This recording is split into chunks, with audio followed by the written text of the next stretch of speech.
आइए आइए, गर्मा गर्म कड़क चाय पीजिए। एक बार मेरी चाय का स्वाद चख लीजिए, फिर कभी नहीं भूल पाएंगे। रमेश की स्वादिष्ट मसाला चाय। रमेश अपनी छोटी सी दुकान पर बस से उतरे यात्रियों को आवाज लगाकर बुला रहा था। रमेश की दुकान छोटी थी, लेकिन उसकी चाय के स्वाद में कोई कमी नहीं थी। वो बहुत मेहनती और ईमानदार इंसान था। वहीं बस स्टैंड के पास मदन लाल की बड़ी और आकर्षक चाय पकौड़ों की दुकान थी, जिस कारण रमेश की दुकान पर बहुत कम ग्राहक आते थे। ज्यादातर यात्री मदन लाल की दुकान पर जाकर बैठते थे और वहीं बारिश का आनंद लेते थे। कुछ देर बाद दो यात्री चाय और पकौड़े खाकर बिल चुकाने के लिए काउंटर पर पहुंचे। भाई साहब, कितने पैसे हुए?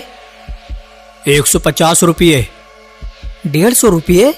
इतनी महंगी चाय और पकौड़े? ऊपर से चाय में तो बिल्कुल भी स्वाद नहीं था। इंसान चाय इसलिए पीता है उसका मूड अच्छा हो जाए, लेकिन आपकी चाय पीकर तो हमारा मूड ही खराब हो गया। और पकौड़े भी बिल्कुल बेस्वाद थे। आप यात्रियों से ज्यादा पैसे वसूल रहे हैं। या तो दाम कम कीजिए या फिर अपने खाने की चीजों का स्वाद बढ़ाइए। देखिए, मुझे सीख देने की जरूरत नहीं है। मुझे अच्छी तरह से पता है मुझे क्या करना है और क्या नहीं। आप 150 रुपये दीजिए। मदन लाल की बातों में बिल्कुल भी मिठास नहीं थी। वो अपने ग्राहकों से कभी प्यार और सम्मान से बात नहीं करता था। उसे इस बात का घमंड था कि उसकी दुकान पर सबसे ज्यादा ग्राहक आते हैं, इसलिए वो अपनी मन मर्जी से दाम वसूलता था। दोनों यात्री नाराज होकर वहां से चले गए। तभी उन्हें पास ही रमेश की छोटी सी दुकान से आती चाय की भीनी भीनी खुशबू महसूस हुई। वो दोनों रमेश की दुकान की ओर बढ़ गए। भाई साहब, आपकी चाय की खुशबू तो बहुत दूर तक आ रही है। हमें भी एक एक कप चाय चाहिए। क्यों नहीं भाई, बस 2 मिनट का समय दीजिए। रमेश ने बड़े प्यार और सम्मान के साथ चाय बनानी शुरू की। कुछ ही देर में उसने दोनों यात्रियों के सामने गर्मा गर्म चाय के कप रख दिए। लीजिए भाई, आशा करता हूँ आपको पसंद आएगी। दोनों यात्रियों ने जैसे ही चाय का पहला घूंट लिया, उनके चेहरे खिल उठे। वाह, क्या शानदार चाय है। ऐसा स्वाद तो हमने बहुत दिनों बाद चखा है। सच कहा आपने, चाय में स्वाद भी है और आपके व्यवहार में मिठास भी।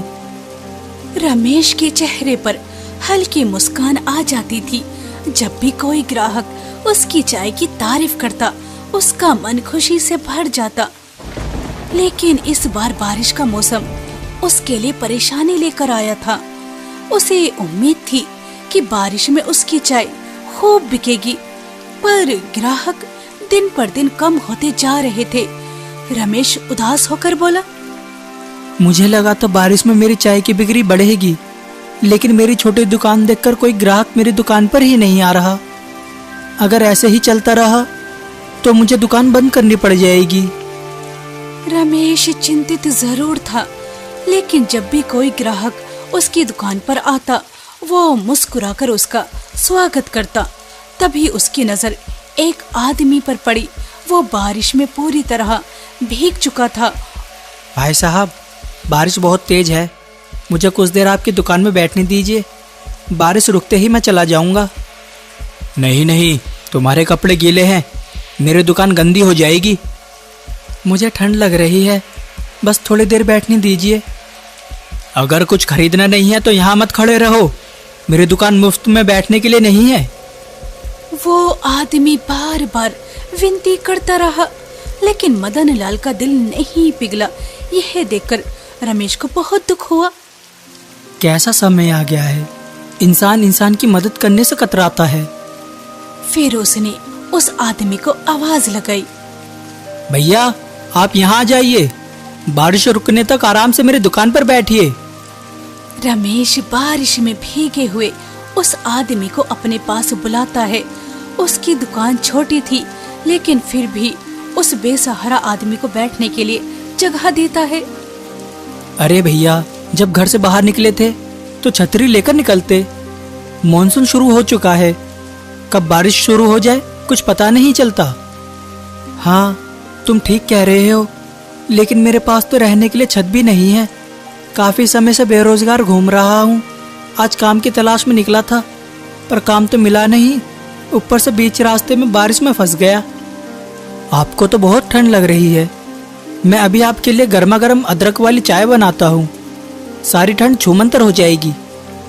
मैंने अभी बताया कि मैं बेरोजगार हूँ, काम की तलाश में भटक रहा हूँ। मेरे पास एक भी पैसा नहीं है। अरे, पैसों की चिंता छोड़िए, इंसानियत भी कोई चीज होती है। यह लीजिए, चाय पीजिए। वैसे आपने अपना नाम नहीं बताया। मेरा नाम विक्रम है। आपसे मिलकर बहुत खुशी हुई। आप जैसे ईमानदार और नेक दिल लोग आजकल बहुत कम मिलते हैं। पहले मैं शहर के एक छोटे होटल में काम करता था। लोग मेरे हाथ के पकौड़े बहुत पसंद करते थे, लेकिन होटल बंद हो गया और उसके बाद काम की तलाश में भटक रहा हूँ। रमेश और विक्रम काफी देर तक बातें करते रहे। विक्रम बारिश के रुकने का इंतजार कर रहा था, लेकिन बारिश मानो आज थमने का नाम ही नहीं ले रही थी। धीरे धीरे शाम ढल गई और रमेश की दुकान बंद करने का समय हो गया। विक्रम भाई, अब मेरे घर जाने का समय हो गया है। ठीक है, तुम दुकान बंद कर दो। मुझे तो नहीं लगता कि बारिश अभी रुकने वाली है। शायद मुझे इसी बारिश में भीगते हुए जाना पड़ेगा। अरे विक्रम भाई, मैंने आपको भाई सिर्फ कहने के लिए नहीं कहा, दिल से माना भी है। आज रात आप मेरे घर पे ही रुक सकते हैं। रमेश की ये बात सुनकर विक्रम का दिल भर आया। वो रमेश की सादगी, इंसानियत और नेक दिली से बहुत प्रभावित हुआ। इसके बाद रमेश ने अपनी दुकान बंद की और विक्रम को अपने साथ घर ले गया। घर पहुंचकर दोनों ने साथ बैठकर खाना खाया। खाना खाते समय विक्रम कुछ सोचते हुए रमेश से बोला, रमेश भैया, मुझे एक बात समझ नहीं आई। कौन सी बात समझ नहीं आई विक्रम भाई?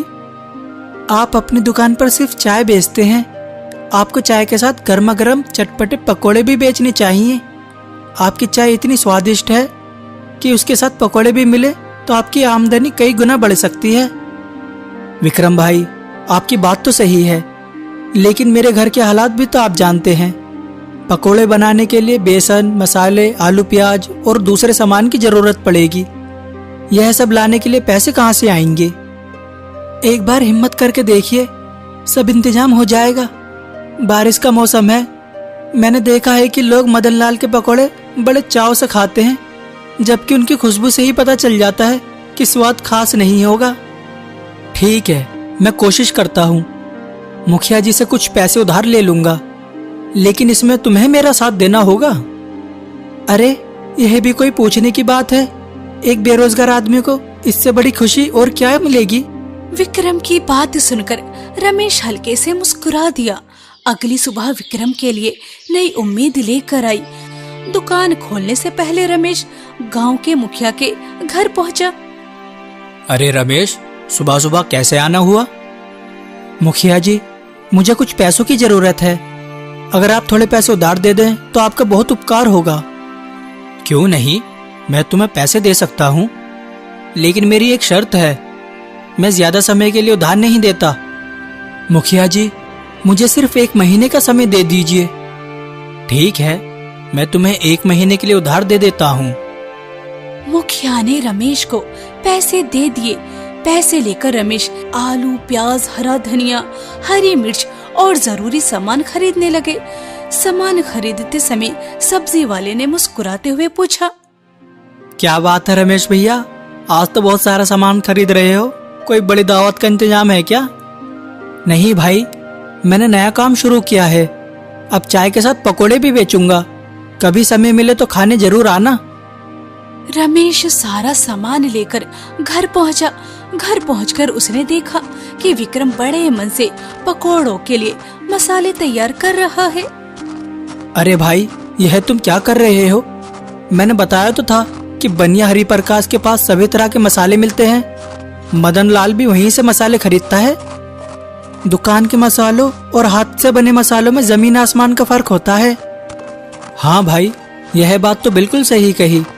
मेरी चाय में भी स्वाद इसीलिए ज्यादा आता है क्योंकि मैं उसमें अपने हाथ का बनाया मसाला डालता हूँ।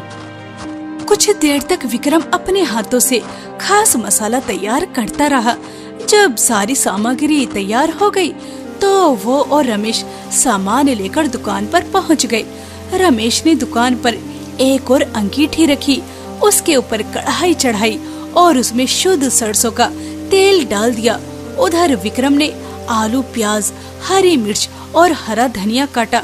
फिर पकोड़ों को और स्वादिष्ट बनाने के लिए अपना सीक्रेट मसाला भी मिला दिया। दूर खड़ा मदन लाल ये सब देख रहा था। अरे यह क्या हो रहा है? रमेश चाय वाला कब से चाय पकोड़े वाला बन गया? इसकी इतनी हिम्मत कैसे मेरी दुकान के बराबर में पकोड़े बेचे? ये देखकर मदन लाल गुस्से से तिलमिला उठा। वो अपनी दुकान से निकलकर रमेश की छोटी सी दुकान के पास पहुंचा। तुम ऐसा कैसे कर सकते हो? मेरे बराबर में चाय पकोड़ों की दुकान कैसे चला सकते हो? क्यों मदन भैया, मैं चाय के साथ पकोड़े क्यों नहीं बेच सकता? क्योंकि पकोड़े मैं बेचता हूँ। अगर तुम भी पकोड़े बेचने लगे तो मेरे ग्राहक कम हो जाएंगे और मैं ऐसा नहीं होने दूंगा। तुम सिर्फ चाय बेचो जैसे पहले बेचते थे। यह तो आप रमेश भाई को धमका रहे हैं। बारिश के मौसम में अगर वह चाय के साथ चटपटे पकोड़े बेच रहे हैं तो आपका क्या नुकसान है? और वैसे भी अगर ग्राहकों को आपके पकोड़े इतने पसंद हैं तो वह रमेश भाई के पास क्यों आएंगे? वह तो आपकी दुकान पर ही जाएंगे। हाँ मदन भैया, मैं किसी के ग्राहक तोड़ने के लिए अपनी दुकान नहीं बढ़ा रहा हूँ। मेरे दोस्त के पास कोई रोजगार नहीं है, उसे काम मिल जाएगा। ठीक है, तुम अपनी चाय पकोड़े की दुकान चलाओ। मैं भी देखता हूँ लोगों को तुम्हारा स्वाद कितना पसंद आता है। ये कहकर मदन लाल गुस्से में वहाँ से चला गया। रमेश और विक्रम ने उसकी बातों को ज्यादा महत्व नहीं दिया और अपने काम में लग गए। हल्की हल्की बारिश हो रही थी और मौसम बहुत सुहाना था। तभी एक बस स्टैंड पर आकर रुकी। यात्री कुछ देर आराम करने के लिए नीचे उतरे। कुछ ग्राहक मदन लाल की ओर चले गए, जबकि कुछ लोग ताजे पकोड़ों की खुशबू से आकर्षित होकर रमेश की दुकान के सामने रुक गए। कितनी अच्छी खुशबू आ रही है, चलो वहीं चलते हैं। रमेश की कड़क चाय और विक्रम के बनाए चटपटे पकोड़ों की खुशबू दूर दूर तक फैल गई थी। खुशबू से आकर्षित होकर लोग रमेश की छोटी सी दुकान की ओर आने लगे। धीरे धीरे दुकान ग्राहकों से भर गई। रमेश लगातार चाय बना रहा था और विक्रम गरम गरम पकोड़े तल रहा था। दोनों मुस्कुराकर ग्राहकों को चाय और चटपटे पकोड़े परोस रहे थे। मैंने तुम्हारी चाय पहले भी पी है, बहुत स्वादिष्ट होती है, लेकिन इन चटपटे पकोड़े ने तो स्वाद में चार चांद लगा दिए। ऊपर से सुहाना मौसम, मजा आ गया। आपका बहुत बहुत धन्यवाद। फिर कभी मौका मिले तो दोबारा जरूर आइएगा। इतनी स्वादिष्ट चाय और पकोड़े खाने के बाद तो दोबारा आना ही पड़ेगा। रमेश की चाय और विक्रम के पकोड़े खाकर सभी ग्राहक बेहद खुश थे। हर कोई उनकी तारीफ कर रहा था। वहीं दूसरी तरफ मदन लाल की दुकान पर, अरे इससे ज्यादा स्वादिष्ट पकोड़े तो मैं घर पर बना देती। इतने पैसे देने की यहाँ क्या ही जरूरत थी? इतने पैसों में क्या 5 स्टार होटल जैसा स्वाद चाहिए? इस तरह दुकान नहीं चलती। ग्राहकों से बात करने की भी तमीज होनी चाहिए। अगर आपका यही व्यवहार रहा तो एक दिन आपकी दुकान बंद हो जाएगी। मुझे तुम्हारी सलाह की कोई जरूरत नहीं है। खाना है तो खाओ, वरना मत खाओ। मदन लाल का रूखा व्यवहार देखकर कई ग्राहक दुकान के बाहर ही रुक गए। अब रमेश की दुकान पर स्वादिष्ट चाय के साथ चटपटे पकोड़े भी मिलने लगे थे, इसलिए ग्राहक मदन लाल की दुकान छोड़कर रमेश की दुकान की ओर आने लगे। हल्की हल्की बारिश अब तेज बारिश में बदल चुकी थी। रमेश की छोटी सी दुकान ग्राहकों से भरी हुई थी और बैठने की जगह कम पड़ रही थी। माफ कीजिए, दुकान में अब बिल्कुल जगह नहीं बची है। अरे इस मौसम में आपके चटपटे पकोड़ों की खुशबू ने तो मेरा मन ललचा दिया है। अगर बैठने की जगह नहीं है तो मेरे लिए पकोड़े पैक कर दीजिए। तेज बारिश और जगह की कमी के कारण कई ग्राहक बिना कुछ खरीदे लौट गए। शाम को घर पहुंचकर रमेश और विक्रम दिन भर की सफलता के बारे में बात करने लगे। विक्रम भाई, आपका सुझाव तो कमाल का निकला। लोग हमारे पकोड़े बहुत पसंद कर रहे हैं। बात तो सही है, लेकिन आपने देखा होगा कि कितने ग्राहक जगह न होने की वजह से वापस चले गए। अगर हमारी दुकान थोड़ी बड़ी होती तो कोई भी खाली हाथ नहीं जाता। यह तो सही है, लेकिन बस स्टैंड के आसपास हमें कोई बड़ी दुकान नहीं मिलेगी। मुझे एक उपाय सूझ गया है। दुकान के सामने जो खाली जगह पड़ी है वहां हम एक मजबूत छप्पर लगा देते हैं। उसके नीचे हम चाय और पकोड़े बनाएंगे और दुकान के अंदर पूरी जगह ग्राहकों के बैठने के लिए छोड़ देंगे। अरे वाह, यह तो बहुत बढ़िया विचार है। अगले ही दिन दोनों ने मिलकर दुकान के सामने खाली जगह पर टीन का एक मजबूत छप्पर लगा दिया, ताकि बारिश से अंगीठियां सुरक्षित रहें और दुकान के अंदर ग्राहकों को बैठने के लिए अधिक जगह भी मिल सके। अंदर ग्राहकों को बैठने के लिए कुछ बेंच भी लगवाए। उधर मदन लाल रमेश की बढ़ती तरक्की देखकर अंदर ही अंदर जल रहा था। जिस तरह से उसकी दुकान पर ग्राहक जा रहे हैं, उसे देखकर लगता है कि एक दिन मेरी दुकान पर कोई नहीं आएगा। आखिर मैं ऐसा क्या करूं कि ग्राहक उसके पास जाना ही बंद कर दें। मदन लाल का ध्यान अपनी दुकान सुधारने पर नहीं था। वो हर समय यही सोचता रहता था कि रमेश क्या कर रहा है, उसकी दुकान पर कितने ग्राहक आ रहे हैं और उसकी कितनी कमाई हो रही है। ये सब देखकर उसकी जलन दिन पर दिन बढ़ती जा रही थी। एक दिन मदन लाल बाजार में सब्जियां खरीद रहा था, तभी उसकी नजर विक्रम पर पड़ जाती है, जो बाजार में सब्जियां खरीद रहा था। आज इसके साथ रमेश नहीं है, यही सही मौका है विक्रम से बात करने का। इसे ज्यादा पैसे देकर अपने पास बुला लूंगा और फिर मेरे लिए पकोड़े बनाएगा और मेरी दुकान पर ज्यादा ग्राहक आएंगे और रमेश का धंधा चौपट हो जाएगा। विक्रम की वजह से ही उसकी दुकान चल रही है। अब देखो मैं क्या करता हूँ। मदन लाल यही सोचकर विक्रम के पास जाता है। अरे विक्रम, रमेश के पास रहकर तुम्हें कुछ नहीं मिलने वाला। अरे देखो, अगर तुम मेरे साथ काम करोगे तो मैं तुम्हें अच्छे पैसे दूंगा।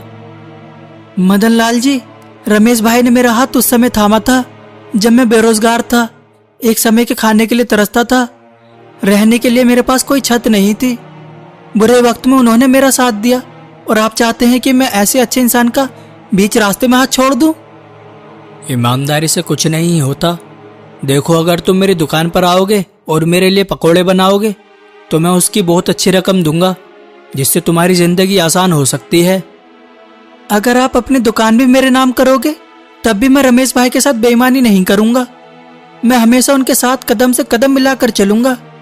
चंद रुपयों के लिए रमेश भाई का भरोसा नहीं तोड़ूंगा। मदन लाल को लगा जैसे वो विक्रम को अपनी साइड कर लेगा, लेकिन विक्रम ईमानदार इंसान था, पैसों का लालच नहीं किया और वहाँ से मुस्कुराकर चला जाता है। अब तक रमेश की चाय और विक्रम के चटपटे पकोड़ों की चर्चा दूर दूर तक फैल चुकी थी। बस से उतरे यात्री सीधे रमेश की दुकान की ओर बढ़ गए। सच कहूँ तो इतने स्वादिष्ट पकोड़े मैंने आज तक नहीं खाए। मदन लाल तो एक कप चाय और एक प्लेट पकोड़ों के इससे कहीं ज्यादा पैसे लेता है।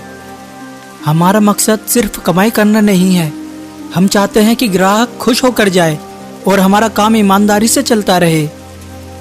रमेश की बात सुनकर ग्राहक बहुत खुश हुआ। इस तरह बारिश के मौसम में रमेश और विक्रम की चाय पकोड़ों की दुकान खूब चलने लगी। 1 महीने के अंदर ही रमेश ने मुखिया का सारा उधार चुका दिया। एक दिन रमेश खुशी खुशी विक्रम से बोला, विक्रम भाई, यह सब आपकी सलाह और भरोसे की वजह से ही संभव हो पाया है। देखिए, हमारी दुकान की चर्चा चारों तरफ हो रही है और लोग दूर दूर से चाय पकोड़े खाने आते हैं। नहीं भाई, यह तो हम दोनों की मेहनत है। बिल्कुल, हम हमेशा मेहनत और ईमानदारी के रास्ते पर चलेंगे और लोगों को प्यार से चाय पकोड़े परोसते रहेंगे। समय के साथ रमेश और विक्रम का व्यापार लगातार बढ़ता गया। दोनों की नीयत साफ थी और वो हमेशा सच्चाई के रास्ते पर चलते थे। लेकिन मदन लाल को उनकी सफलता बिल्कुल पसंद नहीं आ रही थी।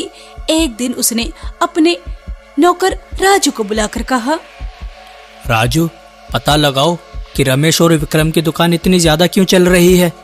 उनके पकोड़े आखिर इतने मशहूर कैसे हो गए। मदन लाल ने अपनी दुकान पर काम करने वाले राजू को रमेश और विक्रम के पीछे लगा दिया था, ताकि वो पता लगा सके कि उनकी चाय और चटपटे पकौड़ों में ऐसा क्या खास है जो लोगों को इतना पसंद आ रहा है। कुछ दिनों बाद राजू ने आकर सारी जानकारी मदन लाल को दे दी। मालिक, चाय और पकौड़ों का राज खास मसाला है। खास मसाला? वह तो मेरे पास ही होना चाहिए। मदन लाल को लगा कि ग्राहकों की भीड़ का राज सिर्फ वही मसाला है, लेकिन वो ये नहीं समझ पाया कि लोगों को स्वाद के साथ साथ अच्छा व्यवहार भी पसंद आता है। एक रात जब रमेश और विक्रम गहरी नींद में सो रहे थे, तब मदन लाल चुपके से उनके घर में घुस गया। वहाँ एक डिब्बे में चटपटे पकौड़ों का मसाला और दूसरे में चाय का मसाला रखा था। जैसे ही वो दोनों डिब्बे उठाकर बाहर जाने लगा, उसका पैर फिसल गया और वहीं जोर से गिर पड़ा। आवाज सुनकर रमेश और विक्रम की आंखें खुल गई। मदन भैया, आधी रात को आप हमारे घर में, और ये मसालों के डिब्बे आपके हाथ में क्यों हैं? तो तुम हमारे मसाले चुराने आए थे? तुम्हें तो मुखिया जी के पास ले जाना चाहिए। गांव वालों को भी तुम्हारी सच्चाई पता लगनी चाहिए। नहीं नहीं, मुझे मुखिया जी के पास मत ले जाओ। गांव वालों को मत बताना, मेरी बहुत बदनामी हो जाएगी। मदन भैया, क्या आपको लगता है कि सिर्फ इन मसालों की वजह से ग्राहक हमारे पास आते हैं? हाँ, मुझे यही लगता था। बात सिर्फ मसालों की नहीं है। हम शुद्ध सामान इस्तेमाल करते हैं और ग्राहकों से प्यार और सम्मान से बात करते हैं, लेकिन आप ज्यादा कमाई के लालच में तेल देर से बदलते हैं, अच्छे मसाले भी नहीं खरीदते और ग्राहकों से ठीक व्यवहार भी नहीं करते। मदन लाल को अपनी गलती का एहसास हो गया। तुम दोनों बिल्कुल सही कह रहे हो। लालच में आकर मैंने गलत रास्ता चुन लिया। अब मुझे समझ आ गया है, गलती मेरी ही थी। मुझे माफ कर दो। आज से मैं ईमानदारी और मेहनत से अपनी दुकान चलाऊंगा। अगर आपको अपनी गलती का एहसास हो गया है तो यही सबसे बड़ी बात है। हमेशा सच और ईमानदारी के रास्ते पर चलना चाहिए। किस्मत में जो लिखा होता है वह मेहनत से जरूर मिलता है। रमेश और विक्रम ने मदन लाल की बात मान ली और गांव वालों के सामने उसकी बेइज्जती नहीं की। यह देखकर मदन लाल बहुत भावुक हो गया। उसने दोनों से माफी मांगी और वहां से चला गया। उस दिन के बाद मदन लाल बदल गया। वो ग्राहकों से प्यार और सम्मान से बात करने लगा, अच्छी गुणवत्ता के सामान इस्तेमाल करने लगा और पूरी ईमानदारी और मेहनत से काम करने लगा। कुछ महीनों बाद एक दिन रमेश ने विक्रम को दुकान के बाहर बुलाया। क्या हुआ? रमेश मुस्कुराया और दुकान की बोर्ड की तरफ इशारा किया। पुराने बोर्ड की जगह नया बोर्ड लगा था। रमेश, विक्रम चाय और चटपटे पकौड़े। विक्रम की आंखें बाहर आईं। लेकिन ये दुकान तो तुम्हारी है। नहीं भाई, जिस दिन तुम बारिश में मेरी दुकान पर आए थे उसी दिन से ये हमारी बन गई थी। दोनों मुस्कुराए। दूर खड़ा मदन लाल भी मुस्कुराया। व्यापार सिर्फ स्वाद से नहीं चलता, सम्मान, भरोसे और इंसानियत से चलता है।